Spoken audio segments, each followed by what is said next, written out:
నరసింహ నందమూరి బాలకృష్ణ తన 109వ సినిమాని బాబీ కొల్లి డైరెక్షన్లో చేస్తున్న సంగతి తెలిసిందే. అఖండ, వీరసింహారెడ్డి, భగవత్ కేసరి వంటి హ్యాట్రిక్ హిట్స్ తర్వాత బాలయ్య నటిస్తున్న సినిమా కావడంతో ఎన్బీకే 109 పై భారీ అంచనాలు ఉన్నాయి. సీతారా ఎంటర్టైన్మెంట్ నిర్మిస్తున్న ఈ సినిమాకి వీరమాస్ అనే టైటిల్ని ఖరారు చేసినట్లు సమాచారం. ప్రస్తుతం షూటింగ్ శరవేగంగా జరుగుతోంది. నవంబర్ నాటికి మొత్తం షూటింగ్ పూర్తవుతుందని తెలుస్తోంది. అంతేకాదు తాజాగా రిలీజ్ డేట్ని కూడా లాక్ చేసినట్లు వినికిడి.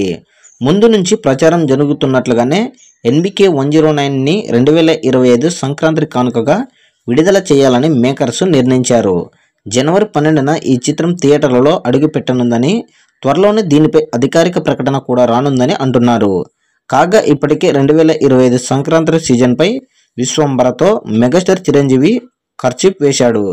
మల్లిడి వశిష్ఠ దర్శకత్వంలో యువి క్రియేషన్ నిర్మిస్తున్న ఈ సోఫియా ఫెంటాస్టిక్ ఫిలిం జనవరి 10న విడుదల కానుంది.